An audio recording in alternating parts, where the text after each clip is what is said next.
నమస్తే వెంకటేశ్వర గారు. నమస్తే. నమస్తే. కలచాలనం కార్యక్రమానికి స్వాగతం పలుకుతున్నామండి. చాలా ముందుగా మీ జీవిత విశేషాలు, మీ స్వస్థలం, ఓకే, పేరెంట్స్, ఈ ఫ్యామిలీ బ్యాక్గ్రౌండ్ ఓకే, మాకు అందించగలుగుతారా? తప్పకుండా అండి. మా స్వగ్రామం పులిపాడు అండి. అది పల్నాడు జిల్లా, గురజాల మండలం. గురజాల నుంచి ఒక 6 కిలోమీటర్ల దూరంలో ఉంటుంది. పులిపాడు అనేది ఒక ఫ్యాక్షన్ విలేజ్. అది మా అమ్మ నాన్న వాళ్ళు పేరులోనే పూలు ఉందిగా, పేర్లని, అందుకని అది ఫ్యాక్షన్ విలేజ్ అయింది. అదే మా అమ్మ పార్వతి అమ్మ, మా నాన్నగారి పేరు గురవయ్య. అయితే ఇద్దరు వ్యవసాయం చేస్తారు. మాది వ్యవసాయ ఫ్యామిలీ. నేను మా ఇంట్లో చిన్నవాడిని. నేను కొంచెం చదువుకున్నాను. ఎంతమంది మీ ఫ్యామిలీ మెంబర్స్? 4 మేము అన్నదమ్ములు, 2 అన్నయ్యలు, ఒక అక్కయ్య. ఓకే. మీరు? నేను చిన్న, ఇంట్లో అందరికన్నా చిన్నవాడిని.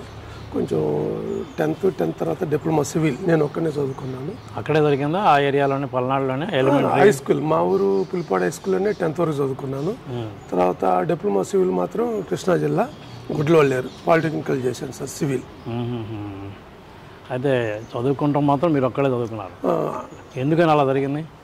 ఎందుకనంటే మీకు తెలియదు కాదు, పల్లెటూరులో ఆ రోజుల్లో వ్యవసాయం మెయిన్ జీవనాధారం. చదువు మీద అంత అవగాహన లేదు. రెండోది, కొద్ది గొప్ప అవగాహన ఉండాలన్నా ఆర్థిక పరిస్థితి బాగుండాలి. ఆర్థిక పరిస్థితి చిన్న ఫ్యామిలీ కావటం వల్ల ఎదిగిన పిల్లలు కూడా పొలం పనులు చేయాల్సి వచ్చింది. అలా పెద్దవాళ్ళు పొలం పనులు చేయడం వల్ల వాళ్ళకి చదువు అనేది తండ్రికి సహాయపడే లెక్కలో కొంతమంది ఉంటారు. రెండోది, ఫ్యాక్షన్ విలేజ్ కాబట్టి ఎప్పుడు గొడవలు ఉంటుంటాయి. ఆర్థిక పరిస్థితి ఇంకా దారుణంగా ఉంటుంది.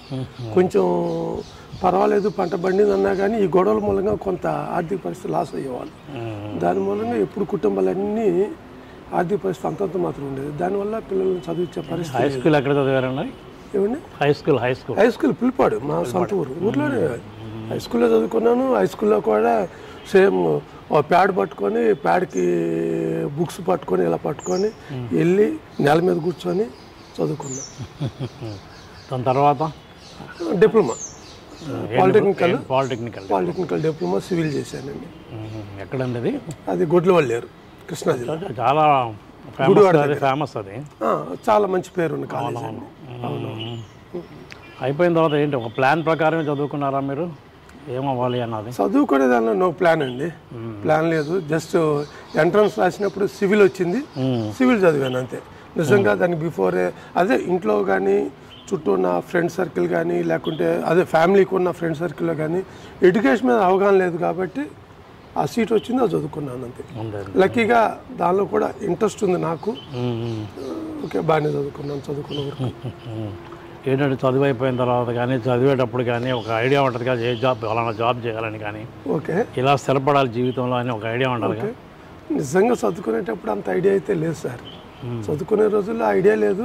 కాకపోతే బట్ అయిపోయిన తర్వాత మాత్రం ఫ్రెండ్స్ అంతా ఈసెట్ రాసి బీటెక్ వెళ్ళారు. నాకు బీటెక్ వెళ్ళాలని ఉంది, కానీ వెళ్ళడానికి అవకాశం లేదు. ఇప్పుడు బీటెక్ చాలా ఈజీ అయిందిగా. చాలా ఈజీ అయింది. అప్పుడు కూడా బీటెక్ అవకాశం లేదంటే చదువుకోవటానికి పర్వాలేదు, తల్లిదండ్రులు కోఆపరేట్ చేసేవాళ్ళు. కానీ నాకు 9th అయిపోయిన తర్వాత మ్యారేజ్ అయింది, బాల్య వివాహాలు. దానివల్ల చదువుకునే పరిస్థితి లేదు. ఇక ఎందుకు లేదంటే ఆల్రెడీ సంసార బంధంలో ఉండాలి. మ్యారేజ్ చేసుకున్నావు నువ్వు, అమ్మాయిని వాళ్ళ ఇంట్లో వదిలిపెట్టి నువ్వు ఇంకా చదువుతానంటూ, మనకు జాబులు వస్తాయి ఆ ఓసీలకి, ఏ ఉద్ధరిస్తావు నువ్వు, చదువు ఆపే అని నాన్న అన్నాడు. తర్వాత స్టెప్ ఏంటండి మరి? తర్వాత స్టెప్ వచ్చి గుంటూరు వచ్చానండి.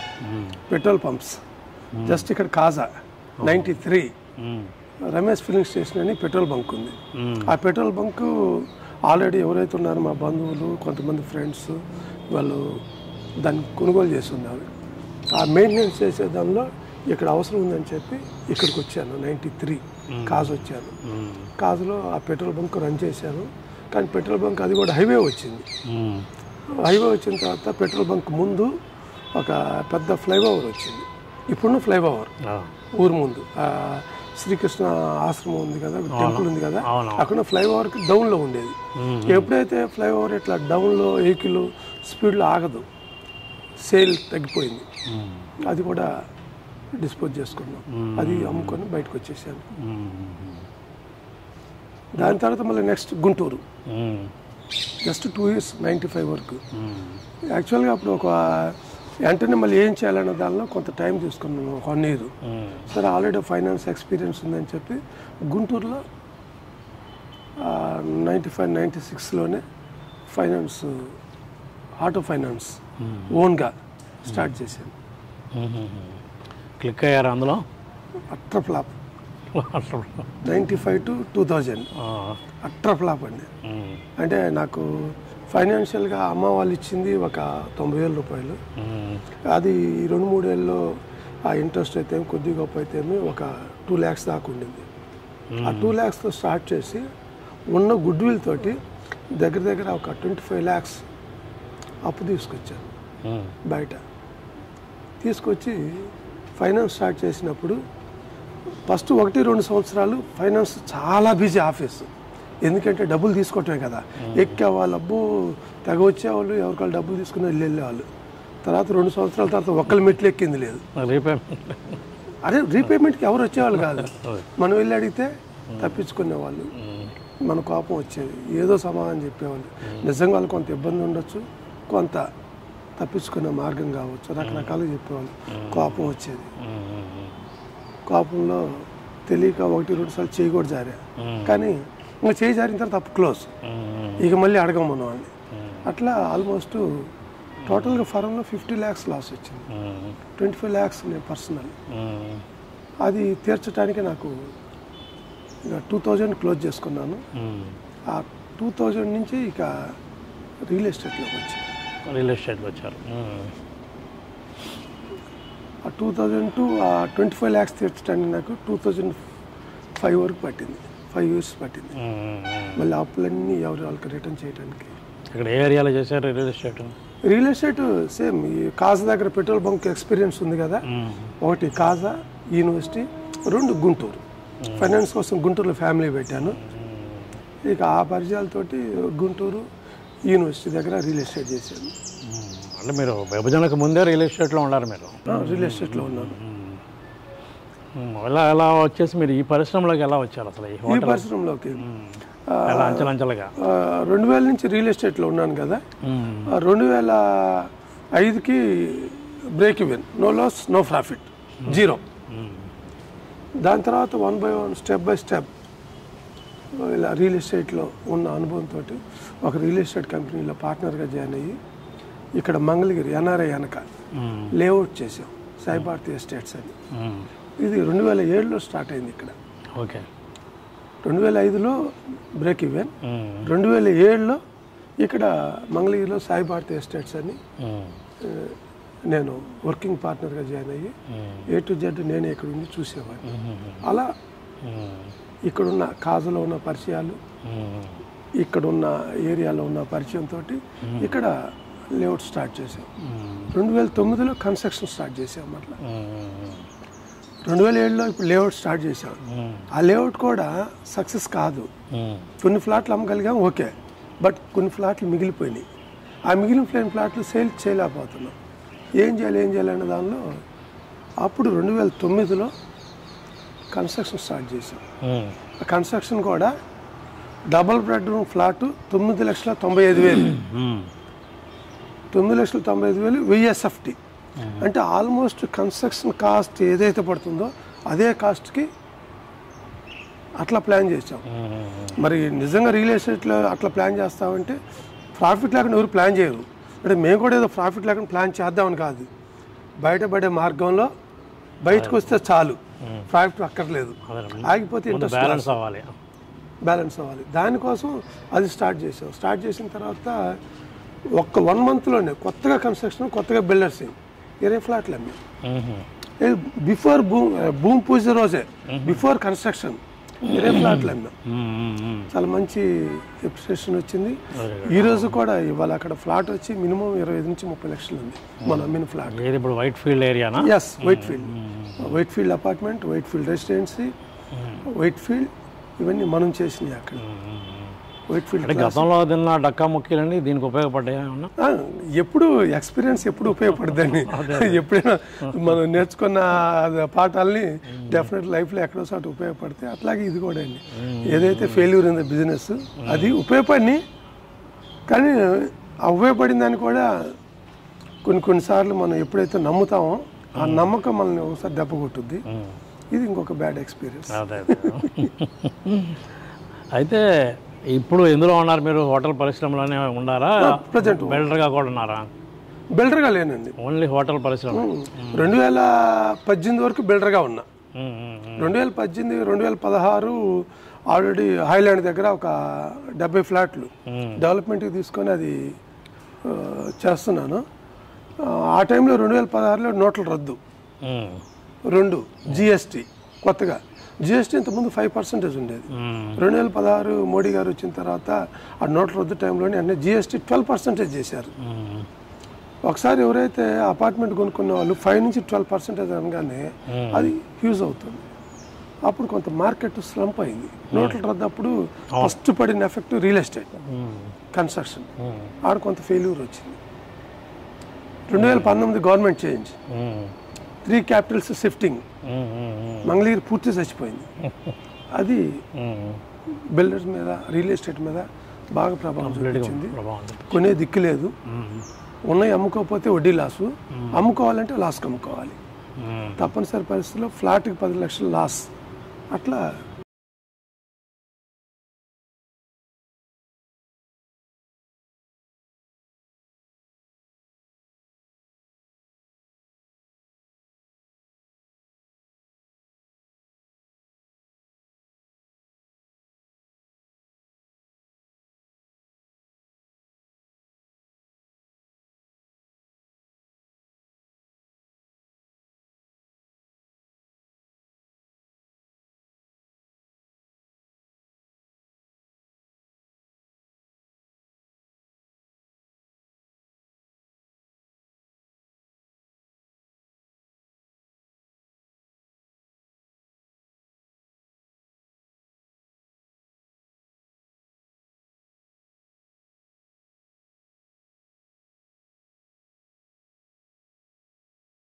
ఎప్పుడైతే నోట్ల రద్దు, జిఎస్టీ వచ్చిందో అప్పుడే అనిపించింది ఇప్పుడు కన్స్ట్రక్షన్లో మన కన్స్ట్రక్షన్ బాగాలేదు, ఫెయిల్యూర్.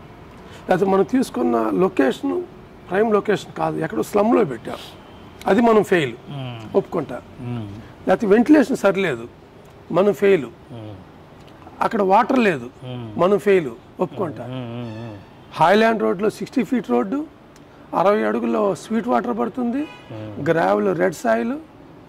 కన్స్ట్రక్షన్లో మంగళగిరిలో ఉన్న బెస్ట్ బిల్డర్స్లో 1, 2లో నాది ఒక పేరు. అంటే కన్స్ట్రక్షన్ బిల్డర్గా మంచి పేరు ఉంది, వెంటిలేషన్ బ్రహ్మాండంగా ఉంటుంది. ఇన్ని బాగుండి కూడా ఫెయిల్యూర్. అంటే ఎందుకు ఫెయిల్యూరు? గవర్నమెంట్ పాలసీ, నోట్ల రద్దు, జిఎస్టీ. ఎవరో గవర్నమెంట్ ఒక పాలసీ తీసుకుంటే మనం ఫెయిల్యూర్ ఏంటి? ఇది చాలా ఇబ్బంది అనిపించింది వ్యాపారంలో. అందుకని గవర్నమెంట్ ఏ పాలసీని తీసుకొని మనం ఫెయిల్ అవ్వకూడదు, ఏం చేయాలి అలా ఆలోచించినప్పుడు ఏంటని ఎతుకుతున్నాను. అందులో సరే అది కూడా అప్పుడు హోటల్ అనేది లేదు. 2016లో నేను బందర్లో ఫోర్ట్ అనౌన్స్ చేశారు గవర్నమెంట్, టీడీపీ గవర్నమెంట్. అప్పుడు సపరేట్, మన స్టేట్ సపరేట్ అయిన తర్వాత నేను రియల్ ఎస్టేట్లో ఉన్నా కాబట్టి పోర్ట్ అనౌన్స్ చేశారు కాబట్టి డెఫినెట్గా అక్కడ ల్యాండ్స్ రేట్స్ ఎప్రిసియేషన్ వస్తుందని అక్కడ ల్యాండ్స్ కొనడానికి వెళ్ళాను. ఆ ల్యాండ్స్ కొనే క్రమంలో జస్ట్ ఒక రోజు నైట్ లేట్ అయిపోయింది. ఫుడ్ కోసం వెతుకుతుంటే అన్ని హోటల్స్ క్లోజ్ అయినాయి. 10:30, 11 రోడ్డు మీద 120 రూపాయలకి బిర్యానీ అని ఒకళ్ళు అమ్ముతున్నారు. సరే ముందు 120 రూపాయలైనా, రోడ్డు మీద బిర్యానీ అయినా ఏదో ఒకటి తినాలి కాబట్టి ఆ బిర్యానీ ప్యాక్ చేసుకుని రూమ్కి వెళ్ళి, హోటల్ రూమ్కి వెళ్ళి ఆ బిర్యానీ తిన్నాం. భలే ఉంది బిర్యానీ, సాఫ్ట్ ఉంది, టేస్ట్ ఉంది, మార్నింగ్ డైజెషన్ ఫ్రీ అయింది. ఇదేంటి 120కి ఇంత బాగుంది అనుకున్నా. మళ్ళీ ఒక వారం తర్వాత మళ్ళీ తెప్పించుకొని తిన్నా, సేమ్ అలానే ఉంది. ఒక రోజు వెళ్ళి కలిసి ఆయన్ని. ఏ సంవత్సరం ఇది? ఇది 2016. 2016లో కలిశాను ఆయన్ని. కలిస్తే చాలా బాగుంది బిర్యానీ, 120 రూపాయలకి ఎట్లా ఏంటి అని అడిగా. ఏముందండి, నాది చిన్న షెడ్ కదా, రేగుల షెడ్, 10x10, దీనికి ఏం ఖర్చు అవుద్ది? హండి వండుతున్నాను, ఇక్కడ పెడుతున్నాను, అమ్ముతున్నాను. మీదేనా హోటల్ అన్న. కాదు సార్, నేను ఎంప్లాయీని. ఓనరు పక్కన వాణి స్వీట్స్ అని పెద్ద రెస్టారెంట్, అది మల్టీ క్యూజిన్ రెస్టారెంట్. ఆయన పక్కన బిర్యానీ వరకు చిన్న రేకుల షెట్లు పెట్టి ఈ మాస్టర్ని పట్టుకొని సేల్ చేస్తున్నాడు. అప్పుడు ఒక మాట అన్న, ఫుడ్ బాగా నచ్చి 2016లో మీలాంటి చెఫ్ కనుక దొరికితే ఎవరైనా హోటల్ పెట్టవచ్చు, నిజంగా చెప్తున్నా, నువ్వు కనుక వస్తానని చెప్పు, నేను హోటల్ పెడతా అని ఫస్ట్ హోటల్ అనే పేరు ఆ ఫుడ్ తిన్న తర్వాత ఆ చెఫ్తో మాట్లాడి ఆయన అన్నారు, నిజంగా మీరు హోటల్ పెడతానంటే చూద్దాం సార్, ప్రజెంట్ అయితే ఇక్కడ చేస్తున్నాను కదా, ఏదైనా ఇక్కడి నుంచి వచ్చే పరిస్థితి అయితే మీకు కాల్ చేస్తాను అన్నాడు. బందర్ డెఫినెట్గా కాల్ చేయండి అని చెప్పా. ఇక వచ్చేసా. మరలా తర్వాత ఇట్లా ఈ 5-6 నెలలు ల్యాండ్స్ కొనే దానిలో ఏంటంటే ఒకసారి అవ్వదు, అది 10 సార్లు తిరిగితే కానీ ఏదో ఒక ల్యాండ్ కొనలేము, మనకు నచ్చిన ల్యాండ్.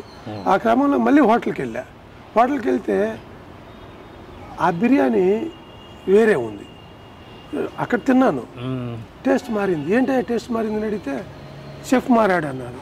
అదేంటి ఇంతకుముందు ఉన్న చెఫ్ ఉన్నాడు కదా, అతను ఏమయ్యాడని అడిగితే లేడండి, అతను వెళ్ళిపోయాడండి అన్నారు. నిజంగా ఫస్ట్లో అతను నెంబర్ తీసుకోవాలి నేను, అంటే నేను వర్క్ క్యాజువల్గా నచ్చింది కాబట్టి అప్పటికప్పుడు అడిగాను తప్ప దాని అంత బలంగా లేదు. అప్పుడు నేను రమ్మన్నాను కదా, బయటికి వెళ్తే నాకు కాల్ చేయలేదు ఏంటి, నేను నెంబర్ ఇవ్వలేదు కదా, ఒకసారి మాట్లాడదామని వాళ్ళ నెంబర్ అడిగా. బాబు అతను నెంబర్ ఉందంటే నెంబర్ ఇచ్చారు. వెంటనే అతను ఒరిసే అతనికి హిందీ తప్ప తెలుగు రాదు. నేను మంగళగిరి వచ్చి నా దగ్గర ఒక కార్పెంటర్ ముస్లిం ఉన్నారు, తనకి హిందీ భాష వచ్చు, అతనితో మాట్లాడిచ్చాను. ఏంటి ఎక్కడికి వెళ్ళావు ఏంటి, సో మేము విజయవాడ అని. అప్పుడు ఆయన చెప్పాడు, నిజామాబాద్లో ఒక రెస్టారెంట్ పెట్టారండి, నా కాంట్రాక్ట్ ఇచ్చారు కాబట్టి స్టాఫ్ అంతా నేను రిక్రూట్ చేయాలి ఇక్కడ, ఆ పని మీద ఇక్కడికి వచ్చానండి అన్నాడు. సరేలే నేను వస్తాను, రేపు మాట్లాడతాను మీతోటి పర్సనల్గా, ఉంటారా అని అడిగా. ఉంటాను సార్ అన్నాడు. మరుసటి రోజు పొద్దున్నే నిజామాబాద్ వెళ్ళాను. నిజామాబాద్లో ఆ చెఫ్తో మాట్లాడాను. ఇంతకుముందు నేను 2 సార్లు కలిశాను, నిజంగా నువ్వు కనుక బయటకు వచ్చేటట్టుగా నాకు ఫోన్ చేయమన్నాను కదా, మరి ఇక్కడికి వచ్చావు ఏంటన్నా, మీ నెంబర్ నా దగ్గర లేదండి, రెండోది నాకు గుర్తు కూడా లేదు, నాకు గుర్తు కూడా లేదు అంటే, మరి ఇక్కడికి వచ్చావు కదా ఇప్పుడు ఏంటి పరిస్థితి అన్నా. ఇక్కడ నేను 3 నెలలే కాంట్రాక్ట్, ఈ సెటప్ చేయడం కోసం 3 నెలలు కాంట్రాక్ట్ తీసుకున్నానండి, 3 నెలలు కాంట్రాక్ట్ అయిపోయిన తర్వాత వచ్చేస్తానండి అన్నాడు. నిజంగా నువ్వు వచ్చేటట్టుగా అయితే నా దగ్గరికే వచ్చాయి, నేను హోటల్ పెడతా, నాకు ఇంట్రెస్ట్, నీలాంటి చెఫ్లు ఉంటే డెఫినెట్గా హోటల్ పెట్టవచ్చు అని ఆ రోజు నా నెంబర్ ఇచ్చి వచ్చేసాను. అది మీరు చెప్పిన ఎక్స్పీరియన్స్ చాలా బాగుంది సార్. సార్ ఇప్పుడు ఆ క్రమంలో అతను మళ్ళీ మీ దగ్గరికి వచ్చాడా? నేను చెప్పాను కదా, మీరు 3 నెలలు కాంట్రాక్ట్ అన్నారు కదా, అవగాహన నాకు కాల్ చేయమన్నాను కదా, మళ్ళీ నేను వచ్చి నాకు రెగ్యులర్గా కన్స్ట్రక్షన్ ఉంది కాబట్టి ఆ కన్స్ట్రక్షన్ వర్క్లో బిజీగా ఉన్నాను, నేను మర్చిపోయాను. ఆయన 3 నెలలు కాల్ లేదు. తర్వాత 6 నెలల తర్వాత ఫోన్ కాల్, సార్ వస్తున్నానండి, ట్రైన్లో ఉన్నాను, బయలుదేరి మీకు వస్తున్నాను, విజయవాడ వచ్చి కాల్ చేస్తాను అన్నాడు. ఆయన వదిలేటట్టు లేరని గ్రహించాడు. అంటే నేను మర్చిపోయాను కానీ పాప అతను గుర్తుపోయి, అంటే నేను నిజామాబాద్లో వెళ్ళాను కదా ఆయన కోసం, అక్కడ రిజిస్టర్ అయింది. కాకపోతే 3 నెలలు అన్నది లేట్ అయింది ఆయనకి. ఈ లోపల నేను మర్చిపోయాను. అంటే పెట్టాలని ఆలోచన ఉంది కానీ పర్సన్ రాకపోతే పెట్టలేం కదా, అందుకని ఇక మొత్తానికి అది ఎక్కడో మరుగున పడిపోయింది. 6 నెలల తర్వాత కాల్ వస్తున్నానని, సరే రెండు అన్నాను, లోపల అనుకున్నా ఇదేంటి ఇప్పుడు వస్తున్నా అన్నాడు, ఇప్పుడు మనం వాటిలో సరే రాని ఎట్లా అనుకున్నా. వచ్చిన తర్వాత కూర్చోబెట్టి తన్నే ఇక బిల్డింగ్లో ఎక్కడ హోటల్ పెట్టాలి ప్లేస్ కోసం ఎతకటం మొదలుపెట్టా. ఆ ప్లేస్లో ఎతికేటప్పుడు విజయవాడ వెళ్ళాను, గుంటూరు వెళ్ళాను, మంగళగిరి, ఇలా డిఫరెంట్ లొకేషన్స్ వస్తున్నా. కరెక్ట్గా మనకు నచ్చే లొకేషను, నచ్చే బిల్డింగు ఆ టైంలో 1-2 నెలల్లో దొరకలేదు. 1 నెల చూసి ఆ వచ్చిన చెఫ్, సార్ లేట్ అయిపోతుంది కదా, మీరు ఈలోపు చూడండి, నేను ఇంటికి వెళ్ళి మళ్ళీ వస్తా అన్నాడు. నువ్వు వెళ్తే మళ్ళీ నువ్వు ఎప్పుడుకి వస్తావు, నేను మళ్ళీ మర్చిపోతాను, కాదు నువ్వు కూర్చో, నువ్వు ఎక్కడ చేసినా నీకు ఇచ్చే శాలరీనే కదా, ఆ శాలరీ నేను ఇస్తా అని ఆ శాలరీ ఇచ్చాను ఆయనకి. నెల శాలరీ ఇచ్చాను, రెండో నెల శాలరీ ఇచ్చాను. తను అన్నాడు, సార్ మీరు ఇట్లా డబ్బులు ఇచ్చుకుంటూ వెళ్తున్నారు, ఇది అవ్వట్లేదు. ఎప్పుడైతే అప్పుడు నేను వస్తాను కదా, నేను వెళ్ళిపోతాన్నాడు. లేదు కూర్చొని 3వ నెలలో అప్పుడు ఈ సైట్ ఓనర్ ఎవరైతే ఉన్నారో రావూరి శ్రీనివాసరావు గారిని మాట్లాడదామని చెప్పి ఈ సైట్ ఇస్తారని చెప్పారు నాకు. అప్పుడు నేను మాట్లాడటానికి శ్రీనివాస్ గారి దగ్గర మాట్లాడి టోకెన్ ఇచ్చాను. మాట్లాడిన రోజే సింగిల్ సిట్టింగ్లోనే టోకెన్ ఇచ్చాను. ఆ టోకెన్ ఇచ్చిన రోజు ఫైనల్ అయిపోయింది. ఈ 3 months అతను మన దగ్గరే ఉన్నాడు. అప్పుడు అపార్ట్మెంట్ కట్టేటప్పుడు అక్కడ రూమ్ ఉంది, ఆ రూమ్లో ఉంచి అతనికి ఫుడ్ ఇచ్చి శాలరీ ఇచ్చి అలా ఉంచాను. ఇచ్చి ఇది వర్క్ స్టార్ట్ చేసేప్పుడు ఎంత టైం పడుతుంది అన్నారు ఆయన. ఒక 3 నెలలు అయిపోతుందని చెప్పారు. 3 నెలలు అయిపోతుంది అన్నప్పుడు ఆయన కూడా 3 నెలలు కదండి నేను ఇంటికి వెళ్తాను అంటాడు. మాటికి వస్తే అస్సలు ఇంటికి అనేది లేదు. మళ్ళీ వెళ్తే ఆయన వస్తాడో రాడో, నేనేం చేయాలి? అందుకని నువ్వు ఎక్కడే కూర్చొని చెప్పి ఆయనకి శాలరీ ఇచ్చుకుంటా 3 నెలలు వర్క్ చేశా. 3 నెలలు ఇది అవ్వాల అంటే నేను ఫస్ట్ ఒక బడ్జెట్ అనుకున్నా దీనికి. ఆ బడ్జెట్ అయిపోయింది, ఇది కంప్లీట్ కాల, సగంలోనే ఉండింది. సగంలో ఉన్నప్పుడు మిగతా అది కంప్లీట్ చేయాలంటే నిజంగా నేను ఇది హోటల్ పెట్టే రోజున ఒక 50-60 లక్షల హోటల్ పెట్టాలనేది ఒక ప్లాన్. అది 50-60 లక్షల బడ్జెట్లో హోటల్ పెడదాం, మనకు తెలియని ఫీల్డ్ ఇది, కొత్త ఫీల్డ్ అని. కానీ మనం అనుకున్న ప్లాన్ ప్రకారం బిల్డింగ్లు ఇవన్నీ చేసేటప్పుడు రేకుల షెడ్డే, కానీ కాలమ్స్ ఇవన్నీ చేసేటప్పుడు అది ఎస్టిమేషన్ దాటిపోయింది. చేతిలో అమౌంట్ లేదు. 1 ఎకరం ల్యాండ్ అమ్మాను ఇక్కడ 1,30,00,000కి. అవి తీసుకొచ్చి ఇక్కడ పెట్టి 6 నెలలు పట్టింది. 6 నెలల్లో హోటల్ రెడీ అయిపోయింది. ఆ టైంలో కూడా తను ఏమన్నాడంటే, సార్ 1 నెల మన ఓపెనింగ్ బిఫోరే చెఫ్లందరిని పిలుచుకోవాలి, చెఫ్లందరూ మన దగ్గర ఉంటే రెడీగా ఉంటారు, మనం ఏ డేట్ అంటే ఆ డేట్ ఓపెన్ చేసుకోవచ్చు అని చెప్పాడు. అప్పుడు నేను మరి రైట్ కదా, దసరాకు ఓపెన్ అనుకుంటున్నాం, మరి అప్పుడప్పుడు స్టాఫ్ అంటే దొరకరు కదా. 1 నెల ముందే స్టాఫ్ మొత్తాన్ని పిలిపించాడు. ఫస్ట్ కిచెన్ స్టాఫ్ దగ్గర ఒక 15 మందిని పిలిపించాడు. చెఫ్లు, వాళ్ళ కింద పనిచేసే అసిస్టెంట్లు, మొత్తం 15 మంది. ఆ 15 మందితోటి డైలీ మేము ట్రైల్ వేసేవాళ్ళం ఇక్కడ. ఆ ట్రైల్ వేసినప్పుడు Indian, Chinese, tandoori different items ఇచ్చేవాళ్ళు. వాటిని టేస్ట్ చేసేవాళ్ళు. ఓకే అనిపిస్తుంది. మళ్ళీ మరుసటి రోజు మళ్ళీ చేయమనేవాళ్ళు. నేను ఇంకో ట్రిప్లో ఇంకొక 10 మంది ఫ్రెండ్స్ని పిలిచేవాడిని, గుంటూరు, విజయవాడ ఇట్లాగా. వాళ్ళతో టేస్ట్ చేయించేవాడిని, వాళ్ళ ఫీడ్బ్యాక్ తీసుకునేవాడిని. మళ్ళీ 3వ రోజు మళ్ళీ ట్రైల్ వేయించేవాడిని. మళ్ళీ కొత్త ఫ్రెండ్స్ని పిలిచేవాడిని, మళ్ళీ వాళ్ళతో ట్రైల్ వేయించేవాడిని. ఇలాగా నెల రోజులు ఫుడ్ ట్రైల్ అండి. ఫుడ్ ట్రైల్కి 10 లక్షలు అయింది ఖర్చు, ఓన్లీ ట్రైల్కి. సరే ఆ ట్రైల్ వేస్తున్నాం కదా, దసరా ఓపెన్ అనుకున్నాం. దసరాకి ఒక ఎలక్ట్రికల్ సైకిల్స్ పెట్టి డిఫరెంట్గా, మన హోటల్ పేరు లిటిల్ విలేజ్ కోసం అని చెప్పి ఒక అట్లాగా సైకిల్ మీద సెటప్ చేయించి దానికి ఒక ఖర్చు అయిందండి. కనీసం ఒక 50,000 ఖర్చు పెట్టాం. ఒక 5 సైకిల్కి 50,000 ఖర్చు పెట్టి ఈ మంగళగిరి చుట్టుపక్కల పల్లెటూర్లు క్యాన్వాస్ చేసాం. దసరా రోజున హోటల్ లిటిల్ విలేజ్ కొత్త హోటల్ ఓపెనింగ్ అని చేసిన తర్వాత ఈ టైల్ వేస్తున్నాం. నాకు ఫుడ్ పెద్ద ఎక్స్పీరియన్స్ లేదు, అంటే ఫుడ్లో ఏ ఐటెం పేర్లు ఇవి కూడా తెలియదు, కానీ టేస్ట్ మాత్రం తెలుసు.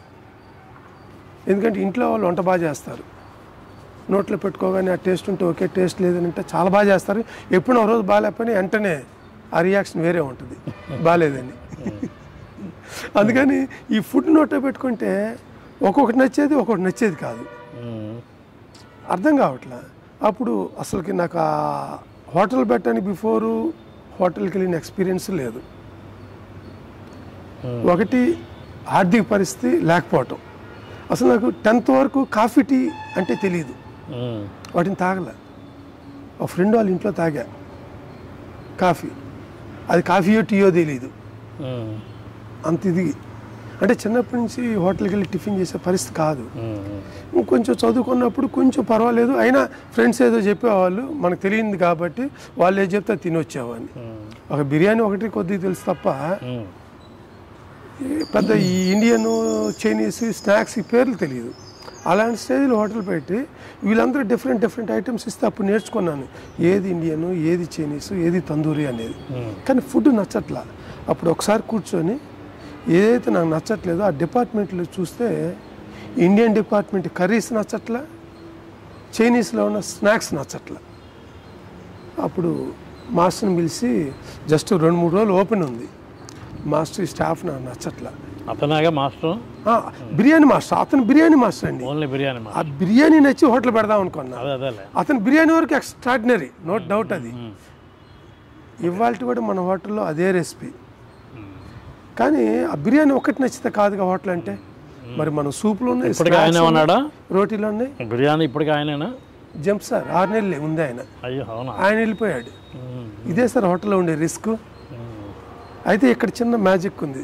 దసరా రోజు హోటల్ ఓపెన్ కదా, కానీ దసరా ఆ రోజు ఒక్కరోజు ఓపెన్ అయిందండి. మరుసటి రోజు నుంచి హోటల్ ఓపెన్ లేదండి, క్లోజ్ చేసా. ఎందుకని? ఫుడ్ నాకు నచ్చలేదు కదా ఇచ్చిన ట్రైలు. ఆ స్టాఫ్ అందరిని పంపించేశాను. నచ్చని స్టాఫ్ సగం మంది ఉన్నారు, సగం మందిని పంపించేసా. నేను ఎవరినైతే బిర్యానీ మాస్టర్ కావాలని తీసుకున్నానో ఆయన తీసుకొచ్చాడు వీళ్ళందరినీ. అతను ఊరుకుంటాడా వాళ్ళందరూ పంపిస్తే?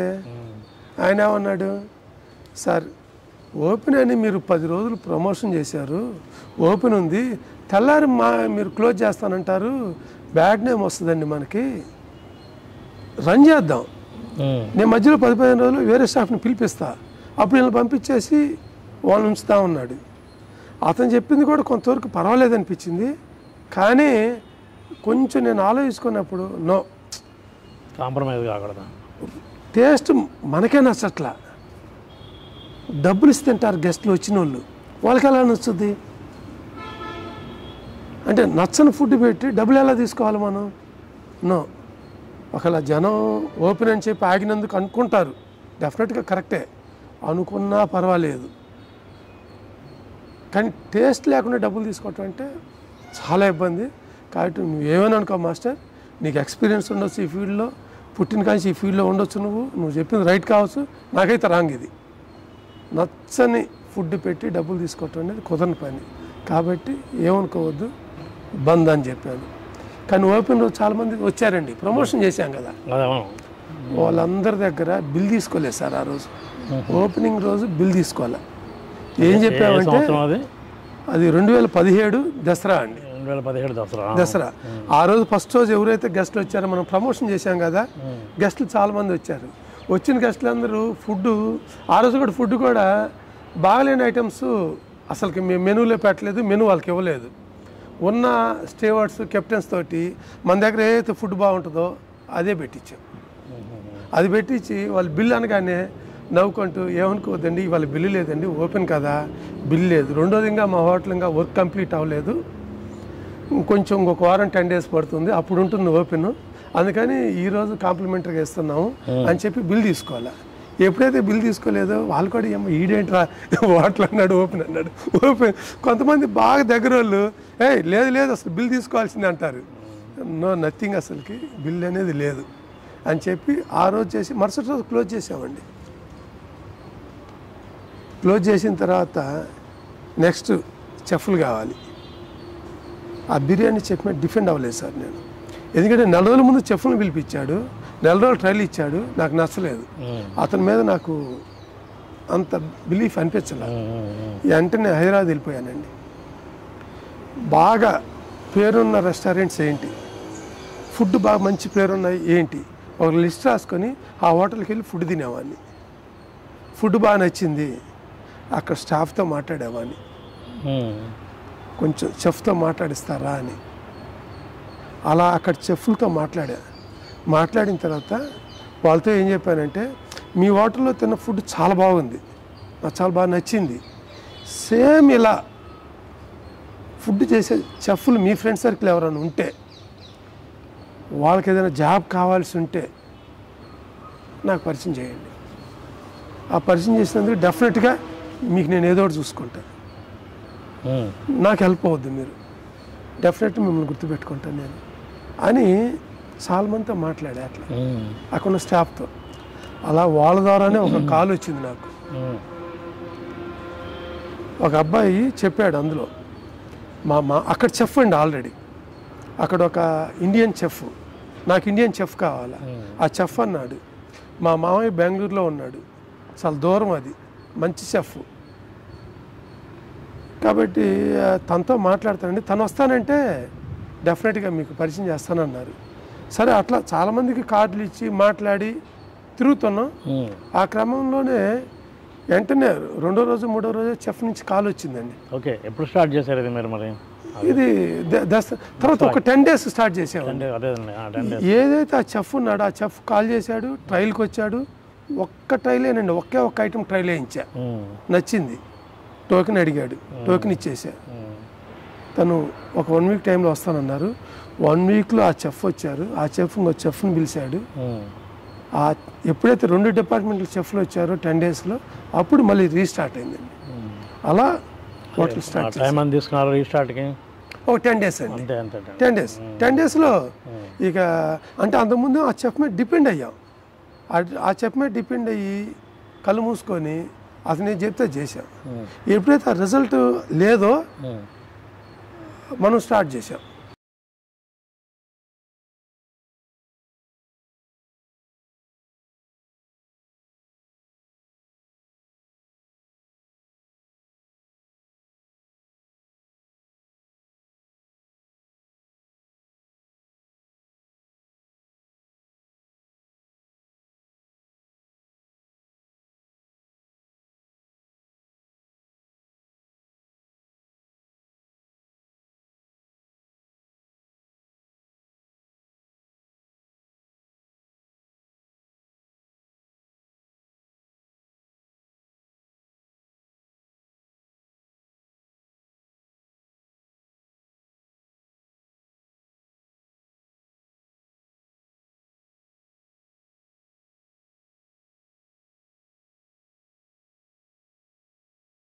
ఇప్పుడు మీరు చెప్పింది బాగుంది వెంకటేశ్వర గారు.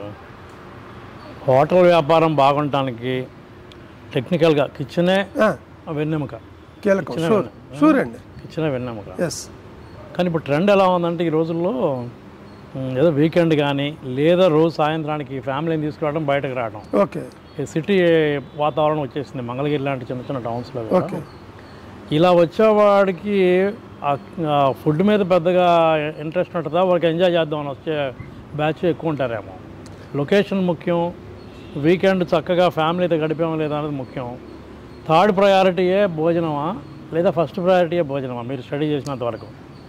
సార్ రెండూ ఇంపార్టెంట్ అండి. అంటే ఫుడ్ ఆకలే తినడానికి వచ్చేవాడికి ఒక రుచి ఉంటే చాలు సార్, మిగతా అది ఏది పట్టించుకోరు. రెండోది రుచి కూడా పట్టించుకోడు, ఆ టైంకి తిన్నాం వెళ్ళిపోయాం అన్నట్టు ఉంటుంది. ఆకలి అయ్యి వచ్చేవాడికి అంటే ఏదో పని మీద వస్తారు సార్. సపోజ్ మార్నింగ్ రిజిస్టర్ ఆఫీస్కి వచ్చారు, పని మీద వచ్చారు, ఆ మధ్యలో ఒక అరగంట గ్యాప్లో ఏదో తినేసి వెళ్ళాలి. వాళ్ళకి ఫుడ్ ఇంపార్టెంట్ లేదు, ఏది ఇంపార్టెంట్ లేదు సార్, తిన్నాం వెళ్ళాం అన్నట్టు ఉంటుంది. వాళ్ళని సాటిస్ఫై చేయడం చాలా ఈజీ అండి.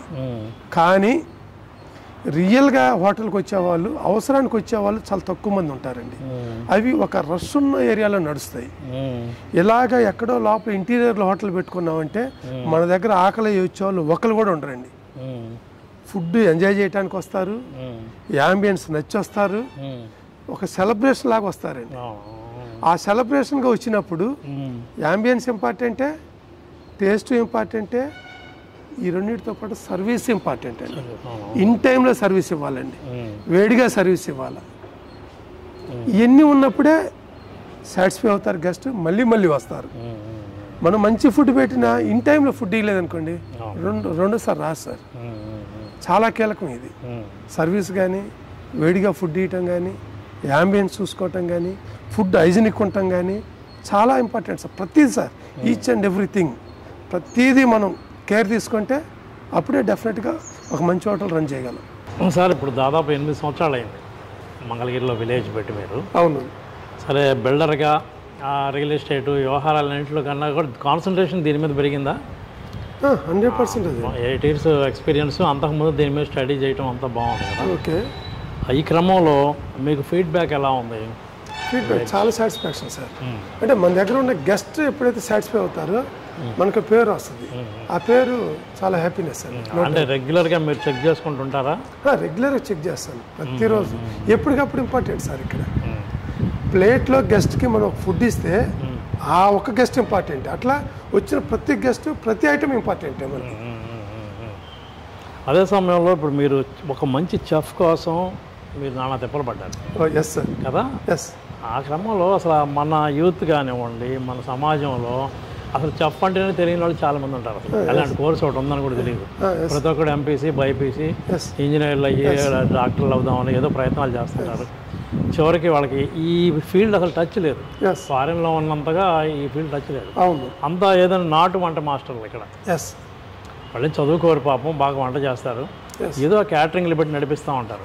ఈ క్రమంలో మీరు స్టడీ చేసిన తర్వాత ఎందుకు యూత్ని మనం చెఫ్ వైపు అట్రాక్ట్ చేయలేమా? అంటే ప్రతి ఒక్కరికి ఎలా ఉందంటే సార్, ఇవాళ ఈ సాఫ్ట్వేర్ వచ్చిన తర్వాత శాలరీస్ ఎక్కువగా ఉండటం, దానిలో డెవలప్మెంట్ ఈజీగా ఉండటం, అందరూ అటువైపు మొగ్గు చూపుతున్నారు. కానీ పేరెంట్స్ కూడా ఎవరైనా పిల్లలు ఇవాళ నేను బిజినెస్ చేస్తాను అనుకోండి, నో అంటారు. ముందు ఇక్కడే అడ్డేస్తున్నారు.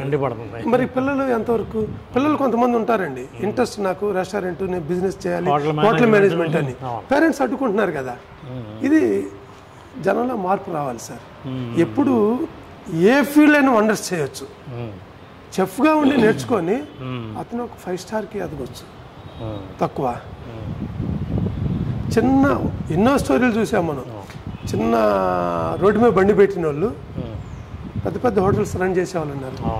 ఎందుకు సహజంగా సార్, మీరు ఏ ఫీల్డ్ అయినా ఎన్నుకోండి సార్, డెఫినెట్గా ఉంటుంది. అట్లా ఉండదు. ఈ హోటల్ ఫీల్డ్ ఇంకా అండి, ఇది అందరికి అవసరమైంది. ఇది ఫుడ్ ఇవాళ ఇళ్ళల్లో వంట లేదు, డెఫినెట్గా ఫ్యూచర్ కూడా చాలా బాగుంటుందండి ఈ ఫీల్డ్, నో డౌట్. చాలా ధైర్యంగా చేయొచ్చు ఈ కోర్సు. ఇప్పుడు ఎలా ఉంది వెంకటేశ్వర గారు, తెలంగాణలో మీ బిజినెస్ ఎలా ఉంది? అది రెస్టారెంట్ అది ఓకే సార్. దానిలో కొంత హైవేలో మేము రైట్ సైడ్ ఉన్నాం. హైవేలో ఎప్పుడు లెఫ్ట్ ఉండాలండి. విజయవాడ నుంచి మనం హైదరాబాద్ వెళ్ళేటప్పుడు లెఫ్ట్ ఉండాలి, రైట్ ఉన్నాం. ప్లస్ హైవేలో ఎప్పుడైనా సరే జంక్షన్ ఉండాలి సార్, మన కటింగ్ ఉండాలి. కానీ మా కటింగ్ లేదు, దాని తాలూ కొంత ఎఫెక్ట్ ఉంది. అయినా సరే ఆ ఫుడ్ కొంచెం బాగుండటం వల్ల ముందు బ్రేక్ ఈవెన్ అవుతుంది, సస్టైన్ అవుతున్నాం. అదే కనుక ఫుడ్ కూడా బాగాలేకపోతే అది కూడా అయ్యేది కాదండి. డెఫినెట్గా అది సూర్యాపేట అంటే అది బాగా పాపులర్ ఉంది కదా, హోటల్ 7. అవును, మిడిల్ ప్లేస్ కదా సార్ అది, అందుకనండి. హోటల్ 7కి దగ్గరలోనే ఉందా ఇది? హోటల్ 7కి దగ్గర ఉంటుంది. హోటల్ 7కి మాకు అంత 4 కిలోమీటర్ గ్యాప్ అండి.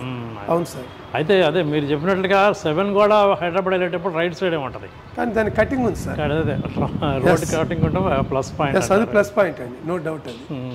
అవునండి. ఓకే. అవును, మీరు లెఫ్టా రైటా అన్నది మారిపోతుంటుంది కదా, వెళ్ళేటప్పుడు ఏముంది, వచ్చేటప్పుడు మళ్ళీ లెఫ్ట్ ఉంటారు కదా, అడ్వాంటేజ్ కదా?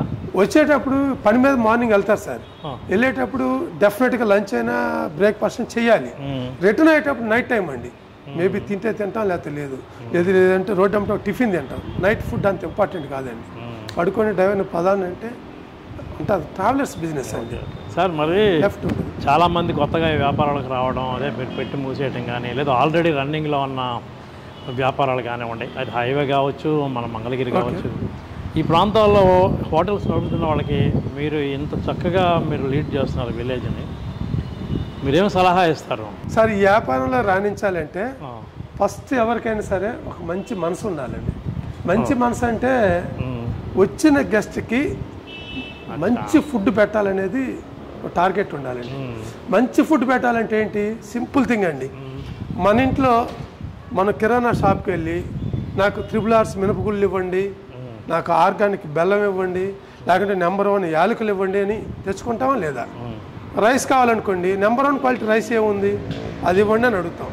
అంటే రైస్ అంటే వాళ్ళు 50 రూపాయలు 60 రూపాయలు ఉంది, ఆ రైస్ తెచ్చుకుంటాం. సేమ్ హోటల్ ఫీల్డ్లో కూడా అండి, మనం కొనే ప్రతి మెటీరియల్ మన ఇంట్లో ఎట్లయితే నెంబర్ 1 క్వాలిటీ వాడతామో సేమ్ క్వాలిటీ వాడే మనసు ఉండాలండి. ఏదో మనం వచ్చిన గెస్టులు పెడుతున్నాం కదా అని చెప్పి దానిలో సెకండ్ క్వాలిటీ, థర్డ్ క్వాలిటీ అంటే కక్కుర్తి సార్. ఇది ఆ కక్కుర్తి లేకుండా ఉంటే సక్సెస్ కావడానికి ప్రధాన కారణం ఓనర్కి ఒక మంచి బుద్ధి ఉండాలండి. సరే, బుద్ధి ఒకటి ఉంటే సరిపోదండి, దానికి తగ్గట్టుగా మంచి చెఫ్లని, స్టాఫ్ ఉండాలి. వంట వచ్చిన చెఫ్ని మంచి వాళ్ళని తీసుకోవాలి సార్. సరే, చెఫ్ చాలా బాగా చేస్తాడండి, అంతటితో అయిపోయిందా? లేదు సార్. స్టీవర్డ్స్, కెప్టెన్స్ సర్వీస్ బాగా ఇచ్చే స్టాఫ్ కావాలండి, ఆతిథ్యం బాగుండాలి, ఆతిథ్యం బాగుండాలి. కనీసం క్లీనింగ్ చేసే కుర్రోడు ఉంటాడు కదా సార్, ఆ కుర్రోడు కూడా చాలా డిసిప్లిన్గా క్లీన్ కరెక్ట్ చేసే కుర్రోళ్ళే కావాలి సార్. అంటే ఈచ్ అండ్ ఎవ్రీథింగ్ మన ఇంట్లో కిచెన్ ఎంత నీట్గా ఉంచుకుంటాం, మన హోటల్ కిచెన్ కూడా అంత నీట్గా ఉంచుకోవాలి. మన ఇంట్లో ఫుడ్ ఎంత హైజీనిక్గా ఉంటుంది అంత హైజీనిక్గా ఇక్కడ ఉండాలి. మన ఇంట్లో డైనింగ్ టేబుల్ ఎంత నీట్గా ఉంటుంది ఇక్కడ అట్లా ఉండాలి. మన ఇంట్లో వేడిగా తింటే ఫుడ్ ఎలా ఉంటుంది, అది ఆరిపోయింది ఇలా ఉంటుంది.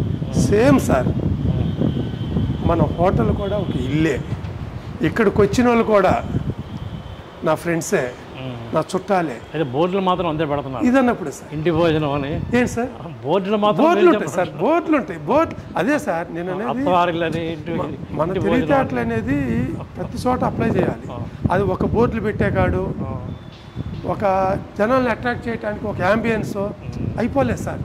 Each and everything sir.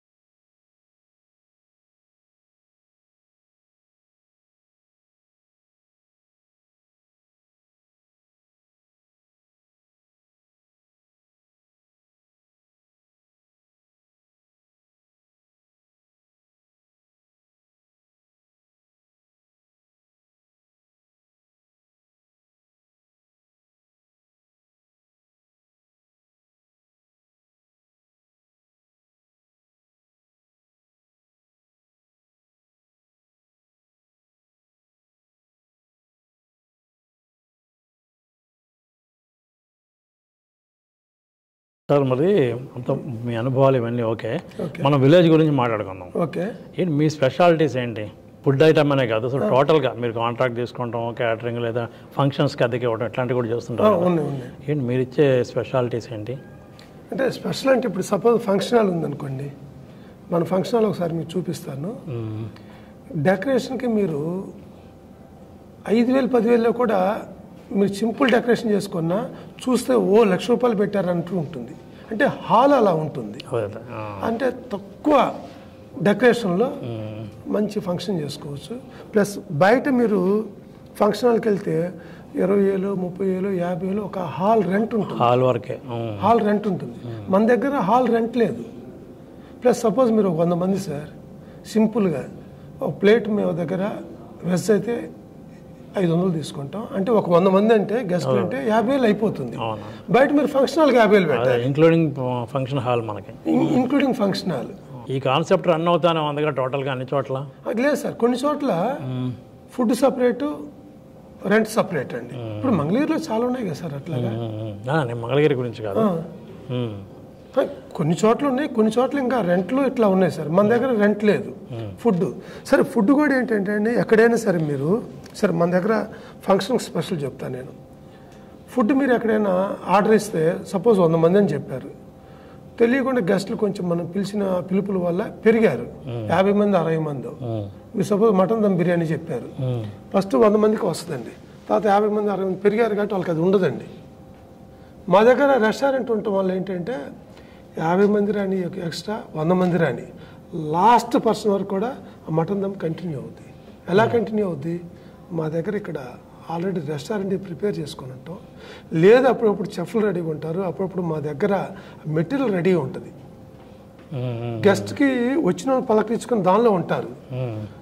ఒకసారి ఎక్కువ మంది వచ్చారని కానీ ఆయనకు టెన్షన్ ఉంటుంది, ఆ టెన్షన్ ఆయనకి అక్కర్లేదు. మన దానిలో ఆ టెన్షన్ అంతా మేము తీసుకుంటాం, మేము సర్వీస్ ఇస్తాం. లాస్ట్కి వచ్చిన వాళ్ళు కూడా ఎప్పుడైతే ఫస్ట్ వాళ్ళకి ఇచ్చామో అదే ఫుడ్ ఇచ్చామనుకోండి, అంతకన్నా గెస్ట్కి ఏం కావాలా, అది మన దగ్గర ఎప్పుడూ ఉంటుందండి. మీరు ఎన్ని ఫంక్షన్ చూడండి, ఫంక్షన్ హాల్లో లాస్ట్కి వచ్చే మెంబర్స్ పెరిగితే ఐటమ్స్ పోతాయండి, ఐటమ్స్ ఉండవు. మా దగ్గర అది ఉండదు సార్. మీరు ఏం భరోసా ఇస్తారు మంగళగిరి వాళ్ళకి? ఎందుకంటే ఫ్రమ్ ది బిగినింగ్ మీరు పల్నాడు నుంచి వచ్చారు కాబట్టి మీకు కొంత ఐడియా ఉంటుంది మంగళగిరి మీద. ఓకే, మేము మంగళగిరిలో మా పరిస్థితి ఏంటంటే, ఐ మీన్ మంగళగిరి ప్రజల పరిస్థితి, ఓకే, ఈ దేనికి వెళ్ళాలన్నా విజయవాడ. ఓకే, కంప్లీట్ విజయవాడ మీద డిపెండ్ అయిపోయారు ఇక్కడ. ఓకే, చెప్పులు కొనుక్కోవాలన్నా విజయవాడే, చాలా కాలం వరకు బట్టలు కొనుక్కోవాలన్నా విజయవాడే, ఓకే మంచి టీ తాగుదాం, కాఫీ తాగుదాం, లేదా టిఫిన్ చేద్దాం విజయవాడ. ఎస్ ఒప్పుకుంటా. కొంచెం ఇప్పుడిప్పుడే మారుతూ ఉంది. ఎస్ ఇప్పుడు అనేకమైన వార్తలు పేపర్లోనూ మీడియాలో చూస్తూ ఉంటాం మనం.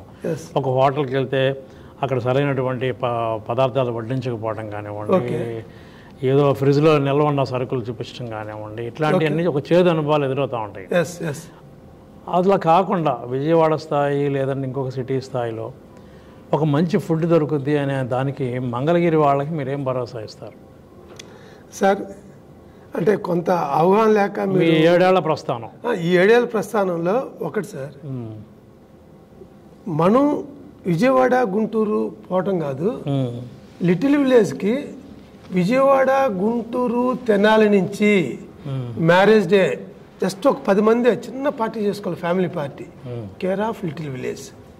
బర్త్డే 50 మంది 100 మంది కాదు, సింపుల్గా 10 మంది ఫ్రెండ్స్, 10 మంది family, care of little village. Vijayawada నుంచి ఇక్కడికి వస్తారు, గుంటూరు నుంచి ఇక్కడికి వస్తారు, ప్లస్ ఒక యాంబియన్స్ కోసం కాదు ఇక్కడికి వచ్చేది, యాంబియన్స్ ఒక పార్ట్, యాంబియన్స్తో పాటు ఫుడ్ అండి. ఇంత హైజీనిక్ ఫుడ్, ఇంత టేస్టీ ఫుడ్. యాక్చువల్గా విజయవాడలో కూడా 1-2 హోటల్సే ఉంటాయి మన రేంజ్ ఐటమ్స్ ఉండేవి. ఇంకా కొన్ని హోటల్స్ అసలు మన రేంజ్ ఐటమ్సే దొరకవు విజయవాడలో. అంత వెరైటీ ఉంది ఇక్కడ. అంటే స్నాక్స్లో సో మెనీ వెరైటీస్. మీరు ఇవాళ వచ్చారు, ఒక స్నాక్ చెప్పండి, ది బెస్ట్ అనిపిస్తుంది, మళ్ళీ రెండోసారి రండి, అది ఇవ్వను ఇంకోటి ఇస్తా, అది ది బెస్ట్ ఉంటుంది. అలా ఒక 50 సార్లు రండి సార్, తిన్న స్నాక్ తినకుండా కొత్త రకం స్నాక్ మీకు ఇస్తా. అంత వెరైటీ ఉంది మన దగ్గర. రెండోది ఇంకోటి ఏంటంటే, ఎప్పుడైనా సరే 4 సార్లు వచ్చిన తర్వాత సంథింగ్ మళ్ళీ న్యూ కావాలని కోరుకోవటం సహజం. అలా విజయవాడ గుంటూరు వెళ్ళొచ్చు మంగళగిరి నుంచి, మళ్ళీ అక్కడ ఫుడ్ తిన్న తర్వాత మళ్ళీ రిపీట్ మనకే వస్తారు. ఒక్క 4 సార్లు కనుక మీరు లిటిల్ విలేజ్ ఫుడ్ తినండి, మీ వల్ల కాదు ఇంక బయటకు వెళ్తాం. బయట ఫుడ్ నచ్చదు మీకు, అది ఇక్కడ ఉన్న ఫుడ్లో ఉన్న మ్యాజిక్. అదే కాదు, హైజీనిక్ ఒకటి ఇంపార్టెంట్. మీరు ఏ రెస్టారెంట్కైనా వెళ్ళండి సార్, కిచెన్ నేను చూడగలనా, నాకు చూపించగలరా అని అడగండి, మీరు చూపిస్తారని చూడండి. ఎంతమంది ఎలా చేస్తారు మీరు, నాట్ అలౌడ్ కిచెన్ అని. అంటే జనరల్గా ఏంటంటే దానిలోకి ఎవరు పడితే వాళ్ళు వస్తారని నేను పెట్టుకుంటాం. కానీ మన హోటల్లో ఏ గెస్ట్ అయినా సరేనండి, నేను కిచెన్ చూస్తాను అంటే వెల్కమ్ సార్. ఎందుకంటే అది మార్నింగ్ 11 నుంచి నైట్ 11, మధ్యాహ్నం 2-3 రష్ ఉంటుంది. ఆ రష్ టైంలో రండి, నేను కిచెన్ చూపిస్తా. లేదు నైట్ 10 to 11 క్లోజింగ్ టైం. మీరు ఆ క్లోజింగ్ టైంలో, అంటే ఈ ఇంటర్వ్యూ ముఖంగా నేను చెప్తున్నానండి, ఏ గెస్ట్ అయినా సరే ఎంత రష్ టైంలో అయినా సరే కిచెన్ చూస్తామని ఒక్కసారి మమ్మల్ని అడగండి, మేము కిచెన్లోకి అలౌ చేస్తాం. కిచెన్లో మీకు ఒక్క ఏగ కనిపించినా, కొంచెం బ్యాడ్ స్మెల్ అనిపించినా, కనీసం పొయ్యి ఎదురుగా మన ఇళ్ళల్లో చూస్తాం, కిచెన్ స్టవ్ ఎదురుగా ఎలా అంటే డస్ట్ ఎంతో కొంత ఉండొచ్చు, లేదా ఉండకపోవచ్చు బాగా నీట్గా ఉంటే. సేమ్ లిటిల్ విలేజ్లో కూడా ఆ స్టవ్ ఏదైతే ఉంటుందో ఇక్కడ హెవీ బర్నర్స్ ఉంటాయండి, మంట ఎక్కువగా వస్తుంది, పెద్ద పెద్ద కళాయిలు ఉంటాయి. అయినా మీరు ఎదురుగా ఇలా ఏలు పెట్టానండి, మీకు జిడ్డు వచ్చిన ఏగ కనిపించిన ఫుడ్ బిల్ ఫ్రీ అండి. ఎనీ టైం మేమే ఏగలు తెస్తాం, ఎనీ టైం రండి సార్. ఇప్పుడు మీరు వచ్చారు, ఇప్పుడు వెళ్దాం కిచెన్ ఎలా ఉంటుందో చూడండి. రష్ టైం చూడండి 2 ఓకే, లేదు నైట్ 9 అప్పుడు చూడండి, క్లోజింగ్ 11 అప్పుడు రండి సార్. కిచెన్ అంత హైజీనిక్ ఉంటుంది. Okay, very good. అలా భరోసా ఇస్తున్నాం. అంటే ఇంత ఇదిగా ఎలా చెప్తామంటే, ఫుడ్ ఇన్స్పెక్టర్స్ జిల్లా మీటింగ్ జరుగుతుందండి. ఆ మీటింగ్లో చెప్తారు ఏమని, లిటిల్ విలేజ్ని చూసి నేర్చుకోండి, లిటిల్ విలేజ్ కిచెన్ ఒక్కసారి చూడండి అని చెప్తారు. నిజం కూడా వచ్చిన ఫుడ్ ఇన్స్పెక్టర్లు ఆశ్చర్యం, వాళ్ళు మమ్మల్ని అడిగారు, సో ఇంత హైజీనిక్ ఎలా మెయింటైన్ చేయగలుగుతున్నారు మీరు, ఇంతకుముందు మీకు ఎక్కడెక్కడ హోటల్స్ ఉన్నాయి, ఎక్స్పీరియన్స్ ఉందా అని. ఇదే ఫస్ట్ హోటల్. ఇంకోటి అండి, లిటిల్ విలేజ్ గురించి చెప్పాలంటే, దాదాపుగా గుంటూరు విజయవాడ ఈ 2 జిల్లాల్లో ఉన్న హోటల్ ఫీల్డ్ వాళ్ళందరికీ లిటిల్ విలేజ్ తెలియని హోటల్ ఓనర్ లేడండి. ఎందుకనంటే అందరూ చెప్పుకున్నారు దీని గురించి. చాలామంది హోటల్ ఫీల్డ్లో ఉన్న వాళ్ళు కూడా ఈ లిటిల్ విలేజ్కి వచ్చి ఫుడ్ తిన్నారు, వచ్చి కిచెన్ చూసి వెళ్ళారు. ఓకే సార్, మరి ఇయర్ టు ఇయర్ గ్రోత్ ఎలా ఉంది మీకు, గ్రోత్ రేట్ ఎలా ఉంది? అది డెఫినెట్గా సార్, ఆ గ్రోత్ రేటు మాకని కాదండి, ఎనీ హోటల్ ఫీల్డ్ అండి. హోటల్ రన్ చేసేటప్పుడు ప్రతి నెల ఒక 5,000 10,000 సేల్ పెరుగుతూ ఉంటే మనకు బాగున్నట్టండి. ఎప్పుడైతే సేల్ తగ్గిందో అబ్బా ఎక్కడ జనం లేరని అనుకోవటం పొరపాటు అండి. మన ఫుడ్లో ఏదో తేడా ఉంది, అందుకే మనకు సేల్ తగ్గింది. ఏదైతే సేల్తో నేను ఇక్కడ స్టార్ట్ చేశానో అది ఎప్పుడు ఇంప్రూవ్ అయ్యానండి లిటిల్ విలేజ్, ఎప్పుడు అండి. ఎందుకంటే నెంబర్ ఆఫ్ హోటల్స్ వస్తుంటాయండి ఈ ఫీల్డ్లో. ఎప్పుడు ఎన్ని హోటల్స్ వచ్చినా లిటిల్ విలేజ్ అనేది ఒక బెంచ్ మార్క్ అండి ఫుడ్ ఫీల్డ్లో. అది పెరుగుతూనే ఉంటుంది. ఇందాక మీరు ఫుడ్ ఇన్స్పెక్టర్ టాపిక్ తెచ్చారు.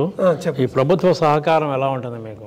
ప్రభుత్వ సహకారం ఒకటే సార్, మనం బాగా చేస్తున్నాం, వాళ్ళు అంతకన్నా బాగా అప్రిషియేట్ చేస్తారు. నో డౌట్ మనలో తప్పులు ఉన్నాయి, మనలో లొసుగులు ఉన్నాయి, డెఫినెట్గా వాళ్ళు పట్టుకుంటారు. ఏదో హోటల్ ఫీల్డ్ అనగానే ఏమంటారంటే సహజంగా వాళ్ళు వచ్చే టైంకి అందరూ తలా కొంత డబ్బులు వేసుకుని ఇచ్చి పంపించేస్తుంటారు. లేదు, అది వాస్తవం కాదు సార్. వాళ్ళు అది వేసుకుని వెళ్ళిపోతుంటారని ఈ ఎక్సైజ్ ఫీల్డ్లోనూ హోటల్ ఫీల్డ్లో అది టాక్ ఉంటుంది. అంటే సార్ ఇది మనం అఫీషియల్గా చెప్పకూడదు, కానీ ఎన్ని ఫీల్డ్ అండి జనరల్ ఫార్మాలిటీస్ ఉంటాయి సార్. ఆ జనరల్ ఫార్మాలిటీస్ మా హోటల్ ఫీల్డ్లో కూడా ఉన్నాయి, అది ఇస్తూనే ఉంటారు. కానీ బట్ వాళ్ళు వచ్చినప్పుడు వాళ్ళ నుంచి తప్పించుకోవటానికి పొరపాటును కూడా నాకైతే ఎక్స్పీరియన్స్ లేదు. అది ఏ రోజు ఇంతవరకు అంటే ఎన్నోసార్లు లిటిల్ విలేజ్ ఇన్స్పెక్షన్ జరిగింది.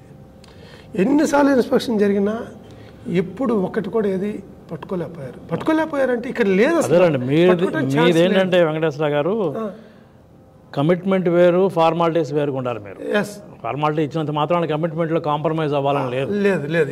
మీలాంటి కమిట్మెంట్ ఉన్న హోటల్ యజమానులు ఎంతమంది ఉంటారు సార్? అలా ఉన్న వాళ్ళు నిలబడతారు సార్. 2 ఏళ్ళకి 3 ఏళ్ళకి బోర్డు మారిపోయింది అని అంటే వాళ్ళు తీసుకున్న లొకేషన్ ప్రాబ్లము, వాళ్ళ మెయింటెనెన్స్ ప్రాబ్లము, వాళ్ళ టేస్ట్ ప్రాబ్లము, చెఫ్ల ప్రాబ్లం, ఏదో ప్రాబ్లం సార్. మీరు ఇంకేం ఎక్స్పెక్ట్ చేస్తున్నారు మంగళగిరి MTMC నుంచి కానీ ఆ గుంటూరు ఫుడ్ ఇన్స్పెక్టర్ నుంచి కానీ ప్రభుత్వ పరంగా మీరేం ఎక్స్పెక్ట్ చేస్తున్నారు? మీకేం కావాలి? ప్రభుత్వ పరంగా అయితే మేము పెద్ద మేము ఎక్స్పెక్ట్ చేసేది పెద్దగా ఏం లేదు సార్ మాకు. ఎందుకంటే ఎక్కడ ఏ ఇబ్బంది లేదు, ఇప్పుడున్న గవర్నమెంట్ ఇబ్బంది లేదు. నిజంగా ఈ సెక్యూరిటీ ఆస్పెక్ట్లో పోలీస్ నుంచి కానివ్వండి, ఇప్పుడు నైట్ రన్ చేస్తూ ఉంటారు, ఎవరో కుర్రాళ్ళు రావచ్చు, గొడవలు జరుగుతూ ఉండొచ్చు, ఇట్లాంటివి ఏమైనా చేదనుభవాలు ఏమైనా ఉన్నాయా? ఏం లేవు సార్. ఏదో చిన్న ఎప్పుడైనా అనిపించినా నిజంగా డిపార్ట్మెంట్కి కాల్ చేసి ఇమీడియట్గా రెస్పాండ్ అవుతారు వాళ్ళు. రైట్ మన వైపు నుంచి కనుక తప్పు లేనప్పుడు డెఫినెట్గా వాళ్ళు దాన్ని సాల్వ్ చేసి పెడుతున్నారు. ఎక్కడ అది ఇబ్బంది అనిపించలేదు. హోటల్ ఫీల్డ్లో చిన్నవి ఉంటాయి సార్, ఎందుకంటే ఇది పబ్లిక్ సార్, ఎంతోమంది వస్తారు. కొంతమంది అన్నెసరీ ఇరిటేట్ అవ్వచ్చు, నిజంగా ఫుడ్ బాగాలేనప్పుడు ఇరిటేట్ అవుతారు సార్. కానీ బట్ దానికి ఏంటంటే కాకుండా గొడవ పెట్టుకునే స్టేజ్కి వెళ్ళకూడదు. కావాలంటే బిల్ మనం పే చేయకుండా ఉంటే సరిపోతుంది. అంటే ఫుడ్ బాగాలేనప్పుడు బిల్ ఎలా తీసుకుంటామండి? బిల్ తీసుకోం కదా. నిజంగా ఒకసారి మన ఇంట్లో కూడా ఫుడ్ బాగుండిపోవచ్చుగా, రోజు బాగా చేసే కదా. అలానే కదా ఇది కూడా, ఇది తయారు చేసేది కదా. ఇదేదో ప్రోగ్రాంలో పెడితే బయటకు వచ్చే ఐటెం కాదు, చేత్తో తయారు చేస్తా కంటే మేబీ ఒక్కోసారి మాకు కంప్లైంట్ రావచ్చు సార్. కానీ వచ్చినా అది చెప్పుకొని రెక్టిఫై చేసుకోవాలి సార్. మీరు ఫస్ట్ బిల్డర్, రియల్ ఎస్టేట్ వ్యాపారంలో ఆరిదేరారు, తర్వాత ఇందులో సెటిల్ అయ్యారు అనుకున్నాం. ఏంటి రియల్ ఎస్టేట్ పరిస్థితి ఎలా ఉంది మన రాజధానిలో ఇప్పుడు? ప్రజెంట్ అయితే చాలా డల్ ఉందండి, స్లమ్ ఉంది, నో డౌట్. చాలామంది అంటాం ఏంటంటే ఒకేసారి గవర్నమెంట్ మారంగానే ఒకేసారి హైక్ చేశారు, ఇక ఇంతకు మించి పెరగదు అంటున్నారు. నిజమేనా అదంతా? లేదు సార్, దీని మించి పెరుగుద్ది. కానీ సెకండ్ ఫేజ్ పూలింగ్ అని ఒక చిన్న డెసిషన్ తీసుకుంది గవర్నమెంట్. అది blunder mistake sir. Second phase pooling అవసరమే, కానీ ఈ టైం కాదు సార్. దాన్ని తీసుకోవడానికి ఇంకా టైం ఉంది. అది బ్లండర్ మిస్టేక్. అంటే మీరు మాట్లాడిన తర్వాత, మీరు అడిగిన తర్వాత రియల్ ఎస్టేట్ ప్రజెంట్ స్లమ్ ఉంది, పడిపోయింది. దానికి కారణం సెకండ్ ఫేజ్ పూలింగ్. అదే పూలింగ్ ఇప్పుడు తీసుకోవటం రాంగ్ అని ఎందుకంటానంటే ఆల్రెడీ 10 years అయింది సార్. రైతులు ఈ 29 విలేజ్లో 33,000 ఎకరాలు ఇచ్చి వాళ్ళకి ఫ్లాట్లు ఇవ్వలేదు సార్ ఎంతవరకు.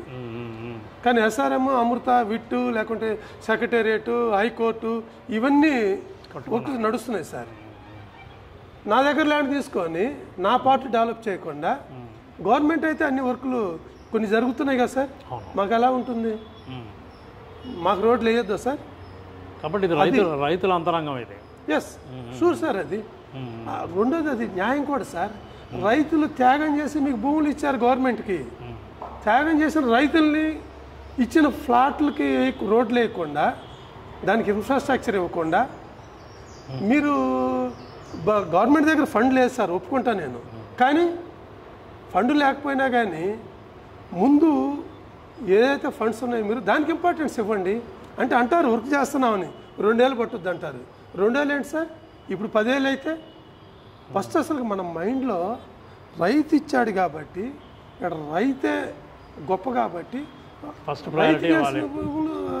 డెవలప్ చేయాలి, అది ప్రయారిటీ ఇవ్వాలి. ఆ ప్రయారిటీ లేకపోతే ఇప్పుడు రైతులందరూ ఏడుస్తున్నారు సార్, ఏటగా తిట్టుకుంటున్నారు, వీళ్ళు ఎప్పటికి ఇస్తారు ఇంకా అని. అది సెకండ్ ఫేజ్ వచ్చిన తర్వాత ఇంకా ఎక్కువ బాధపడుతున్నారండి.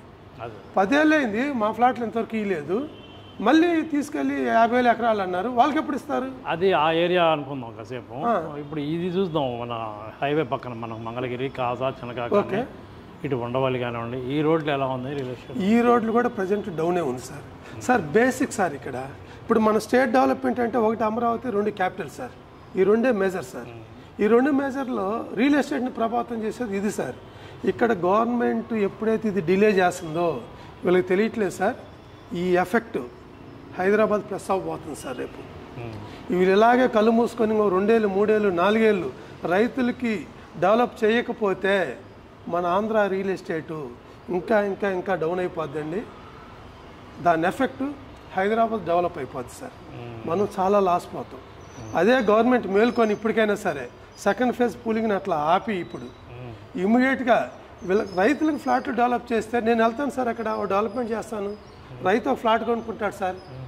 ఇన్ఫ్రాస్ట్రక్చర్ ఎక్కడ రోడ్డు వచ్చినా ఆటోమేటిక్ డెవలప్ అవుతుంది సార్. మీరేం చేయొద్దు, జస్ట్ మీరు రోడ్లు వేసి ఇవ్వండి. మీరు పబ్లిక్ రోడ్లు వేస్తున్నారు, రైతులకు ఇచ్చిన ఫ్లాట్లకు రోడ్లు ఎప్పుడు వేస్తారు? ఇది మేజర్ మిస్టేక్ అండి. ఈ మిస్టేక్ సరి చేసుకోకపోతే ఈ రియల్ ఎస్టేట్ పెద్ద డెవలప్మెంట్ ఉండదు సార్. సార్ ఇంటర్వ్యూ చివరి భాగంలోకి వచ్చాం. అక్కడిగా చాలా టాపిక్స్ మీరు టచ్ చేశారు. Okay, personal topics. అదే సార్, ఇప్పుడు Kanniganti foundation trust sir. Okay, ఎందుకంటే నాన్నకి ఊర్లో మంచి పేరుంది సార్, ఎప్పుడు ఒక మాట పడలేదు, మాట అనిపించుకోలేదు. కన్నిగంటి ఫౌండేషన్ అనేది 2007లో స్టార్ట్ అయిందండి. అది అఫీషియల్గా రిజిస్ట్రేషను. దానిలో పార్టే సర్వీస్ చేస్తూ 2018లో బ్లడ్ బ్యాంక్ స్టార్ట్ చేసామండి. అది గుంటూరులో స్టార్ట్ అయిందండి. గుంటూరులో ఇవాళ 10-11 బ్లడ్ బ్యాంకులు ఉన్నాయండి. ఆ 10-11 బ్లడ్ బ్యాంకులో డెఫినెట్గా ది బెస్ట్ సర్వీస్ ఇచ్చే దానిలో, క్వాలిటీ ఎష్యూర్డ్ క్వాలిటీ ఇచ్చే దానిలో, పేషెంట్స్కి ఎటువంటి రియాక్షన్ లేకుండా మనం ఒకసారి బ్లడ్ బ్యాంక్ ఇచ్చామంటే ఎటువంటి రియాక్షన్ లేకుండా ఇచ్చే ఆ బ్లడ్ బ్యాంకులో 1-2లో ఒక పేరుని మనం గట్టిగా చెప్పొచ్చండి. సరే, అదే స్ఫూర్తితోటి 2022లో విజయవాడలో కూడా స్టార్ట్ చేశాను సార్. విజయవాడలో కూడా ఇవాళ ఆల్మోస్ట్ ఒక 100 హాస్పిటల్స్తో టైఅప్ ఉందండి. గుంటూరులో 200 హాస్పిటల్స్తో టైఅప్ ఉందండి. ఇవాళ ఏ హాస్పిటల్ అయినా సరే కొత్తగా స్టార్ట్ చేసేవాళ్ళు ఒక సూపర్ స్పెషాలిటీ, అంటే ఫర్ ఎగ్జాంపుల్ కిమ్స్ శిఖర ఒక సూపర్ స్పెషాలిటీ హాస్పిటల్, వాళ్ళ CEO వాళ్ళ మేనేజ్మెంట్ మమ్మల్ని పిలిచి మాతో టైఅప్ సార్. అది మాకిచ్చే రెస్పెక్ట్ అండి ఫీల్డ్లో మనం చేసే సర్వీస్ని గుర్తించి. ఇది కూడా ఒక వాళ్ళ మీ దగ్గర తీసుకెళ్తారా? బిజినెస్ కదా అది? తీసుకెళ్తారు. బిజినెస్ అంటే ఇప్పుడు డ్రగ్ కంట్రోల్ యాక్ట్ ప్రకారం ఎన్టీఆర్ ట్రస్ట్ కానివ్వండి, చిరంజీవి బ్లడ్ బ్యాంక్ కానివ్వండి, ఎనీ ప్రైవేట్ బ్లడ్ బ్యాంక్ అండి, దీనికి ఒక డ్రగ్ నామ్స్ రూల్స్ ఉంటాయి సార్. ఒక బ్లడ్ బ్యాంక్ అనేది 1550 రూపాయలకి మనం ఇష్యూ ఇవ్వాలి సార్. కానీ హాస్పిటల్కి ఏంటంటే పేషెంట్కి బ్లడ్ కావాలి సార్. బ్లడ్ కావాలన్నప్పుడు, ఎమర్జెన్సీకి బ్లడ్ కావాలన్నప్పుడు ఆ బ్లడ్ ఎవరైనా డొనేషన్ ఇచ్చిన తర్వాత మినిమం టెస్టులు చేయాలంటే 2 గంటలు పడుతుంది సార్. డైరెక్ట్గా లైవ్ డొనేషన్ చేయడానికి లేదు సార్. లైవ్లో మనం బ్లడ్ బ్లీడ్ చేస్తే అది డైరెక్ట్ పేషెంట్కి ఎక్కించడానికి లేదండి. HIV, HCV, HBC టెస్టులన్నీ చేస్తారు సార్. దానికి మినిమం 2 hours. ఆ టెస్టులన్నీ చేసి బ్లడ్ బ్యాంక్లో స్టోర్ చేసి పెడతాం సార్ మేము, స్క్రీన్ చేసిన బ్లడ్. దానికి ఈ ప్రైవేట్ హాస్పిటల్స్ అన్నీ మాతో టైఅప్ అవుతారు సార్. మేము వాళ్ళు టైఅప్ అవుతాం. వాళ్ళకి అర్జెంట్ బ్లడ్ కావాలి సార్, జస్ట్ మాకు ఒక కాల్ చేస్తారండి, పేషెంట్కి బ్లడ్ కావాలా, యాక్సిడెంట్ కేసు వచ్చింది, ఇమ్మీడియట్గా బ్లడ్ కావాలని. కాల్ వచ్చిన తర్వాత మ్యాక్సిమం అండి 20-30 minutes మేము బ్యాక్ ఇవ్వగలం. పేషెంట్ శాంపిల్ టెస్ట్ చేసి క్రాస్ మ్యాచింగ్ చేసి వాళ్ళకి బ్లడ్ ఇవ్వగలం. అలా టైఅప్ ఉంటుంది సార్. ఇది కమర్షియల్ కాదు సార్. బ్లడ్ వరకు హాస్పిటల్ కూడా సర్వీసేనండి అది. అంటే వాళ్ళు ఎనీ బ్లడ్ బ్యాంక్ నుంచి తీసుకోవాలి, లేదు ఇన్సైడ్ బ్లడ్ బ్యాంక్ ఉందనుకోండి వాళ్ళే సర్వీస్ ఇస్తారు. అది ఓకే ఓకే. అది సార్ పెట్టారు ఫౌండేషన్ 2007 సార్. ప్రజెంట్ మీరు అన్నట్టు బ్లడ్ బ్యాంకు విజయవాడలో బ్రాంచ్ ఏం చేస్తుంది ఈ ఫౌండేషన్? ఈ ఫౌండేషన్ తరపున పిల్లలకి స్కాలర్షిప్లు, ఆల్రెడీ వాళ్ళకి ఏదైనా ట్యూషన్స్, అలాగే ఎవరైనా టెంపుల్స్ ఎట్లా ఏదైనా ఇప్పుడు చిన్న చిన్న యాక్టివిటీస్. మన బొడమేరు వరదలప్పుడు 1600 మందికి సోషల్ సర్వీస్ మన అందజేశారు. సార్. ఓకే, మా మంగళగిరి నచ్చిందా? పులిపాడు నుంచి వచ్చారు, పల్నాడు. సార్ మంగళగిరిలో అంటే ఇప్పుడు మంగళగిరిలో అంత కామ్రేడ్స్ ఉంటారని పాత రోజుల్లో భయపడేవాడు. ఇప్పుడు మా మంగళగిరి మీకు నచ్చిందా? అదేం లేదు సార్, పాత రోజులు భయపడినా మేము పల్నాడు నుంచి వచ్చి అసలు మాకు ఆ భయం లేదు. రెండోది ఇక్కడికి వచ్చిన తర్వాత ఆ భయమైన పరిస్థితి అసలు ఏం లేవు సార్. చాలా కోఆపరేటివ్ పీపుల్, మంచి టౌన్. అనుకోకుండా రాజధాని ఇక్కడికి రావటం అది ఇంకా అదృష్టం మనకి. అందుకని అసలు ఎక్కడ ఏ ఇబ్బంది లేదు సార్. మంగళగిరి చాలా హ్యాపీ ఇక్కడ ఉంటాం. Thank you very much Venkateswara గారు, కరచాలన కార్యక్రమంలో పాల్గొన్నారు. Thank you sir. Thank you.